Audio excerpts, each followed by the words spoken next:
बहुत चाहा तुम्हें, अब नहीं बस। तुमने दिया ही क्या मुझे, बेबसी। तुम आए ही क्यों मेरी जिंदगी में। कुछ भी तो न चाहा था तुमसे मैंने, सिवाय थोड़ी सी इज्जत और अपनेपन के अलावा।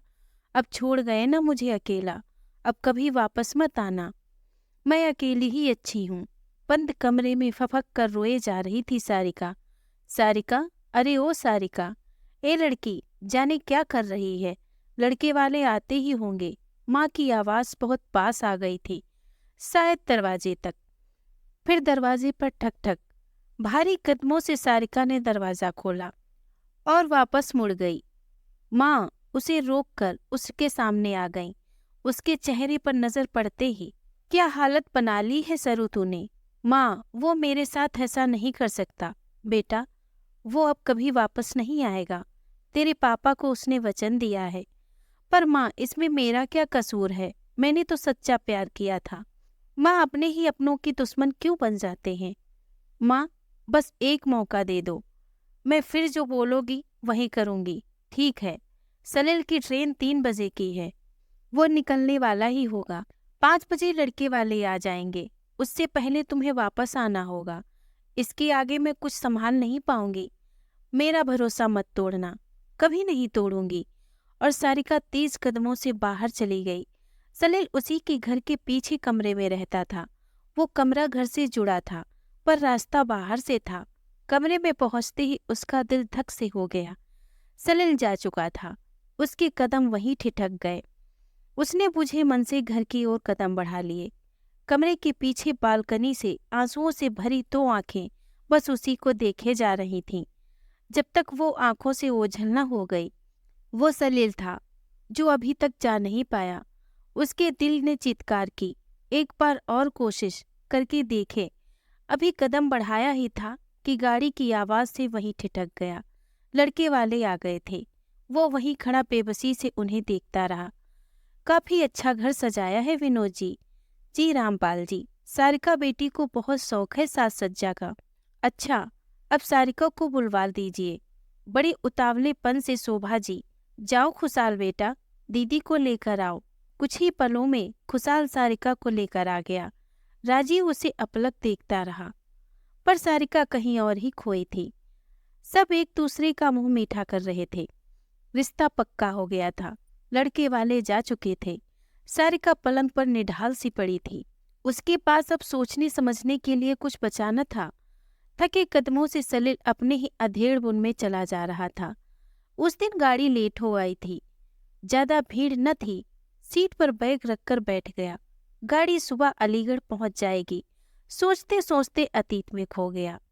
अलीगढ़ से पापा ने पढ़ाई के लिए इलाहाबाद भेजा था।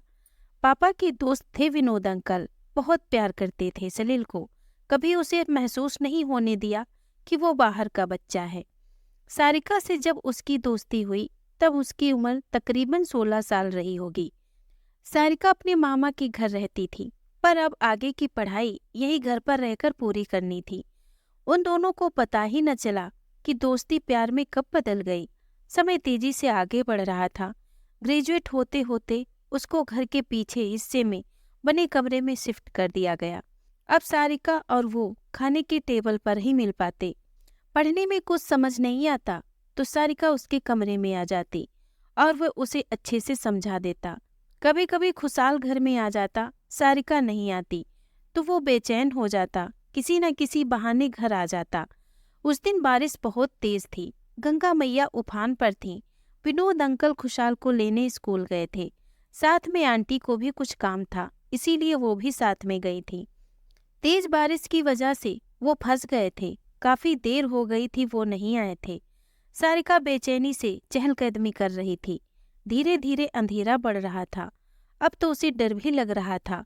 उसके कदम सलील के रूम की ओर बढ़ गए। तभी सामने से आता दिखा सलील। वो दौड़कर सलील के गले लगकर रो पड़ी। सलील ने उसे चुप करवाया। फिर सारिका ने बताया कि पापा मम्मी अभी तक आए नहीं। टेलीफोन की घंटी की आवाज से सारिका दौड़कर हॉल में आई। पापा, आप कहाँ हो? बेटा, पहले मेरी बात सुनो। लाइन बहुत मुश्किल से मिली है। हम सब ठीक हैं। पुल पर पानी भर गया है। पानी उतरने में समय लगेगा। शायद सुबह हो जाए। सलील को बुला लेना, अपना ख्याल रखना। फिर खामोशी से फोन कट गया था। घर में उन दोनों के अलावा खामोशी थी। कुछ देर में सारिका ने खुद को संभाल लिया था। अरे, आपने तो अभी तक कुछ खाया ही नहीं। मैं इतना घबरा गई थी कि मैंने कुछ बनाया ही नहीं। हाँ, भूख तो लगी है। मायूस सा हो गया सलील। उसकी तरफ देखकर हंसी आ गई सारिका को। वो खाना बनाने लगी। पीछे से सलील भी आ गया। मैं आपकी मदद करता हूँ। अरे आप, भरोसा नहीं है मुझ पर? नहीं, ऐसी बात नहीं है। भरोसा करके देखो, जीवन भर साथ निभाऊंगा। सच। सारिका उसके गले लग गई। दोनों पूरी रात बात करते रहे, पर बातें खत्म ही नहीं हो रही थी। सुबह की किरण दोनों के चेहरे पर पड़ रही थी। अभी तो नींद आने लगी थी। सारिका अलसाई से अंदर रूम में जाकर सो गई। सलील बाहर सोफे पर ही सो गया। विनोद जी ने सलील को उठाया और अंदर आ गए। माँ ने सारिका को आवाज दी। विनोद जी ने मना कर दिया, बच्ची है, सोने दो, रात भर नहीं सोई होगी। हाँ पापा, मैं बहुत डर गई थी। मेरी बच्ची है भाई, बहुत हिम्मत है। धीरे से मुस्कुरा दी सारिका। सलील बहुत देर से इंतजार कर रहा था। सारिका अब तक जाने क्यों ना आई थी। सलील, तभी सारिका की आवाज गूंजी। सलील ने उसे अंदर खींच लिया। उसे अंदर खींचते हुए दो आंखों ने देख लिया। वो विनोद जी थे। वो छत की बालकनी पर थे। उनका चेहरा गुस्से से तलमला उठा। उसी क्षण वो सलील के रूम आए और सारिका को घसीटते हुए घर लाए। माँ कुछ समझ ही न पाई। माँ के पूछने पर बस इतना ही बोल पड़े, बेटी बड़ी हो गई है। माँ, मैंने कुछ गलत नहीं किया, मुझ पर भरोसा करो। बेटा बेगुनाह है तो मुझे पता है, पर ये उम्र ही ऐसी होती है। खुशहाल ने सलील के रूम में कदम रखते ही बोला, सलील भैया, पापा ने आपको बुलाया है। सलील अंदर तक डर गया था। फिर हिम्मत जुटाकर घर की ओर कदम बढ़ा दिए। विनोद जी का ये रूप पहली बार देखा था सलील ने। बैठो, वो सख्त आवाज के साथ बोली। सलील गर्दन झुकाए खड़ा रहा। तुम सारिका को पसंद करते हो? जी। बिना कोई लाख लपेट के हामी भर ली सलील ने। अपनी औकात देखी है। आज ही तुम अलीगढ़ वापस चले जाओ, और अब भी अगर तुम्हारे अंदर कुछ इंसानियत बची हो तो मेरी बेटी की जिंदगी में मत आना। अंकल, मेरी बात सुनो। तुम बच्चे हो, अपने बाप के बुढ़ापे की लाठी हो।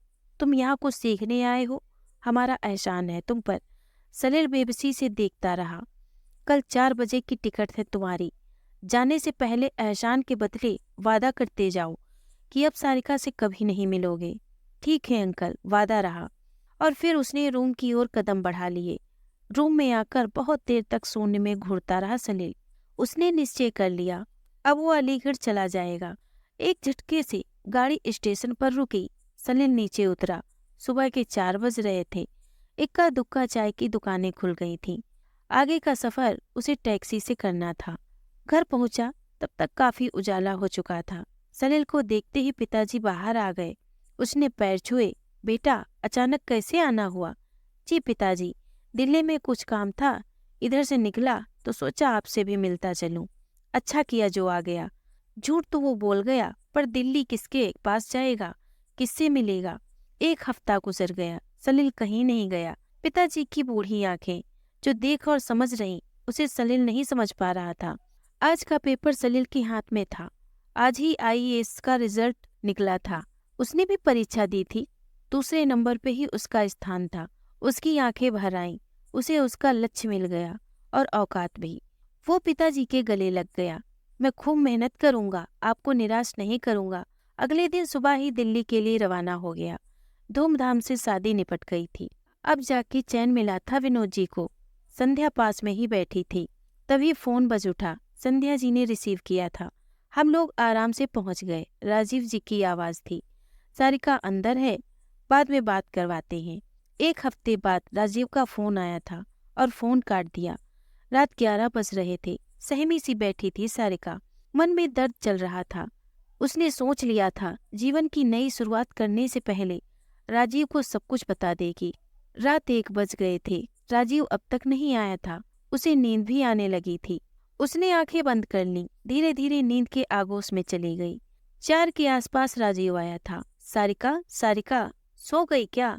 जी, वो हड़बड़ा कर उठ गई। अचानक से राजीव ने उसे दबोच लिया। शराब की दुर्गंध से उसका मन मचला गया। सारिका ने उसे अपने से परे हटा दिया। आज दोस्तों ने खुशी में पिला दी, सॉरी, अब ऐसा नहीं होगा। इतना ही बोल पाया राजीव, फिर धड़ाम से पलंग पर गिर गया। बहुत देर तक निहारती रही राजीव को, फिर उठी, उसके जूते मोजे निकाले, राजीव के कपड़े सही किए, फिर वहीं जमीन पर चटाई बिछाकर सो गई। भाभी उठो, कितना सोओगी? उसने घड़ी देखी, 9 बज रहे थे। वो हड़बड़ा गई। 1 घंटे बाद तैयार होकर सास के पैर छूने के लिए नीचे झुकी। बस बस, बहुत हो गया तामझाम, इसकी जरूरत नहीं है। शोभा जी तल्खी से बोली, कल से ये सब नहीं चलेगा। ये चोचले अपने माँ बाप को दिखाना। इंदु भाभी को रसोई का सारा काम समझा दो। सारिका ननद इंदु के साथ ऐसे चली गई जैसे रस्सी से बंधी गाय। कोई प्रतिकार नहीं। सुबह से शाम हो गई, राजीव घर न आया। सारिका किससे पूछे? दहशत से उसकी हिम्मत न हुई किसी से पूछने की। अब तो वो समझ चुकी थी, इस फैमिली में किसी को किसी की परवाह नहीं है। रूम में आई तो थकान से उसका पोर पोर दर्द कर रहा था। लेटते ही उसकी आंख लग गई। कोई बुरा सपना था। उसकी चीख निकल गई। उसने आंखें खोली। अब तक रूम में कोई न था। अभी तक राजीव नहीं आया था। तभी गाड़ी की आवाज के साथ राजीव के पैरों की पदचाप सुनाई दी। उसकी धड़कन रुक गई। राजीव ने आज भी काफी नशा कर रखा था। उसने आते ही सारिका को पकड़ लिया। उसने अपने आप को छुड़ाने की कोशिश की। राजीव की आंखों में वहसीपन देखकर वह डर गई। उसके सारे सपने दरक गए। राजीव उससे जबरदस्ती करके माना। वो रात भर सिसकती रही। ये सब अब रोज ही सारिका की दिनचर्या में शामिल हो गया। वो हर दिन तिल तिल मर रही थी। इधर सास के ताने, उधर राजीव की जातियां बढ़ती जा रही थी। वो कमजोर पड़ती जा रही थी। उसका मन विद्रोह करने लगा था। माँ से बात हुई थी। माँ ने उसे समझा दिया। विनोद जी मिलने आए थे बेटी से, पर उन्हें बाहर से ही वापस भेज दिया था। पहली बार विनोद जी को अपनी गलती का एहसास हुआ और उनकी आंखों से अविरल आंसुओं की धारा बह निकली। उन्होंने सोच लिया था कि वो अपनी गलती सुधारेंगे, अब सारिका को वहां नहीं रहने देंगे। इस बीच सारिका के पैर भारी हो गए थे। उसने हालात से समझौता कर लिया था। अब भी राजीव में कोई बदलाव नहीं आया था। नीचे से शोभा जी आवाज दिए जा रही थी। सारिका कुछ भी न बोली। बस अब और जुर्म नहीं, मेरी बात को अनसुना करेगी? तमतमाई हुई शोभा जी ने उसकी कलाई पकड़कर घसीटती हुई सीढ़ियों तक ले आई। आखिर क्या चाहती है तू? सारिका ने निडरता दिखाते हुए बोली, आप लोगों से मुक्ति माँ जी। बीच में ही राजीव ने सारिका का हाथ थाम लिया। माँ को झटक कर बोला, माँ बहुत हो गया। सारिका राजीव की हमदर्दी से पिघल गई। उसके गले लगकर सिसकने लगी। अचानक ही राजीव का चेहरा कठोरता में तब्दील हो गया। सारिका न देख पाई। उसने सारिका को सीढ़ियों से धक्का दे दिया। जाओ, मुक्त किया। सारिका अविश्वास से उसे देखती जा रही थी और फिर हमेशा के लिए उसने आंखें बंद कर ली। फोन की घंटी की आवाज सुनकर विनोद जी ने फोन उठाया। उधर से शोभा जी थी। सारिका सीढ़ियों से गिर गई है, आप लोग आकर मिल लें, नहीं तो शायद मिल भी न पाओगे, उसकी हालत बहुत खराब है। विनोद जी संध्या जी को पुकारने लगे और जोर जोर से रोने लगे।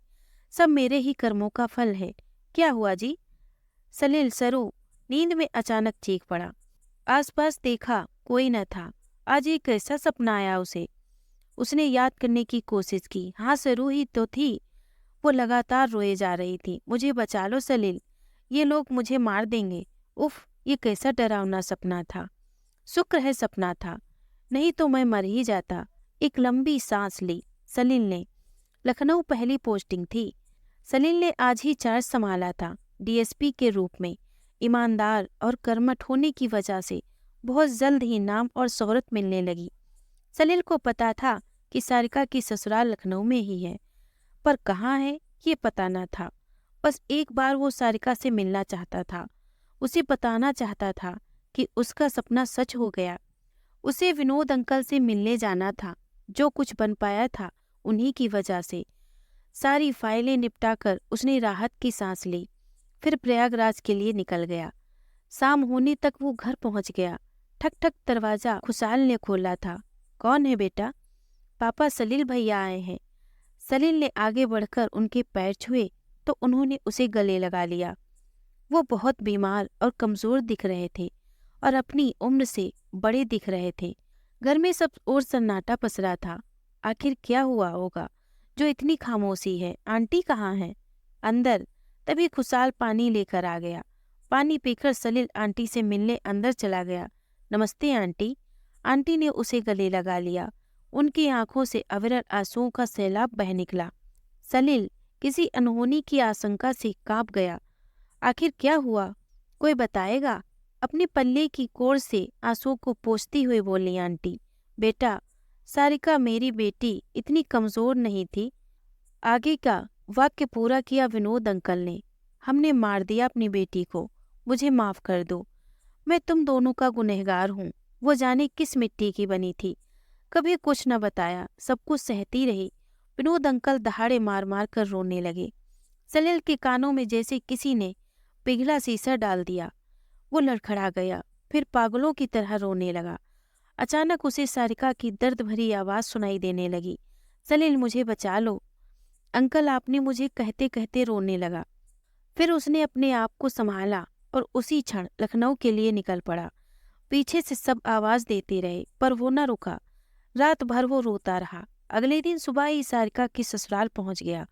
घर पर कोई नहीं मिला। उसने नौकर से सब उगलवा लिया। उसकी आंखों में नफरत भरती हुई इस परिवार के लिए वो बाहर आ गया। उसने 2 गुलाब लिए और पहुंच गया अपनी सारिका के पास। सब कुछ था उसके पास सिवाय सारिका के। दोस्तों, अगर ये कहानी आपको पसंद आई हो तो प्लीज़ इसे लाइक और शेयर करें। अगर आप हमारे चैनल पर नए हैं तो प्लीज़ इसे सब्सक्राइब करें। धन्यवाद।